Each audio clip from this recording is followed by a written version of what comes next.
Okay, so this is essentially what I've done while you guys were working. I've taken some of this paper, which you're going to get. This is called cardstock. It's a little tougher than normal printer paper, but it can go through a printer. Ideally, if we were doing this like in a normal setting where you guys were going to be here day in and day out, I'd give you something like this, right? It's thicker paper and it's a lot bigger, and I'd expect you to blow up the image, make it larger, and do it that way. But since I need something transportable and you need to be able to take this and work at home, we're going to go with cardstock, and we're going to go, like the ratio is going to stay the same, right? So your image is going to generally stay the same. Now, that being said, if the image that you chose of the person is small on this piece of paper, like on a 8.5 by 11, so a standard computer sheet, then I want you to blow it up. The idea here is to cover as much of the piece of paper as you can. And there's a really good reason for that. It's mostly if you do a very small image, it is going to be extremely hard to do the detail in the bones and the musculature that you need to do for this assignment. Okay, so like if I did a tiny image like this big, like just a couple squares, you're gonna need essentially like a pin head to like draw in all the details of the muscle and the bones, because that's really what I'm looking for. So I've got my image. It is about the size of an 8.5 sheet of paper, so 8.5 by 11, so I don't have to adjust the size. I've numbered the sides on both sides because that helps me and like guides me into how I'm going to be drawing this. So now I'm going to look at my paper, and just like you did with the last one, you're going to start putting your image in. So for me, I would start here, so that's boxes 4 and 5. I generally just look at where this person is sitting in the boxes, and I try to draw in that image as best I can. And this should generally help you guys out in terms of like giving you an idea of perspective and proportions, right? We don't want this figure, whatever your figure happens to be, to look strange. You ideally want the figure to be like within proportion and in a way that doesn't seem odd.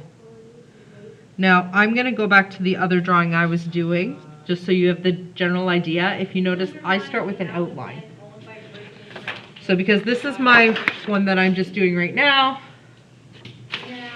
I can work on this. So I did the cross-hatching because I find cross-hatching is a lot easier for this assignment. If you want to use a different method, that's fine. So I'm just kind of switching lanes right now and pretend I'm in the 3.0 class. What I would do then is I'd go through this package and try to find an image of a foot.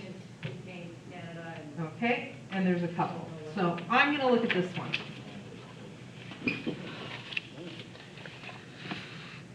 All right, so that's the image of the foot I'm working off of. Now, I've already shaded this, obviously. If you guys were doing it, you wouldn't have put in the nails or anything like this. It had just been this basic outline. Like, for example, the hand works too. This is the basic outline of the hand. What I do then is I look at the muscles and the things of the foot, and I'd start blocking in the bones.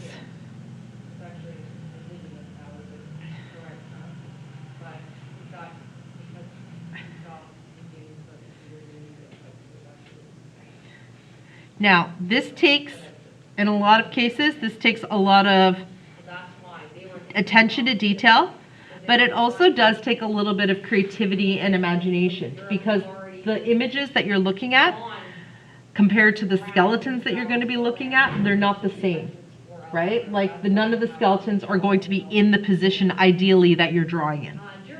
So you have to look at these bones and guess, just by your understanding of how a human body moves, like where these bones are going to be. So then, like for example here, I'm just guessing.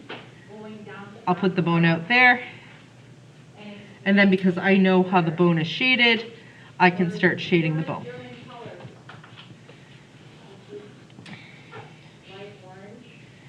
Okay, another thing I noticed when I was walking around, as you guys are going, erase the lines once you have the general outline of the image on there, okay? So erase the box lines from inside because it really messes up your shading if you have to like erase a chunk of your shading to get the lines out of there. So the general idea is, we're going back to my original drawing. While you're at home, your main goal is going to be to get as much of the original drawing down as you can. All right, because I'm going to see you again on Wednesday.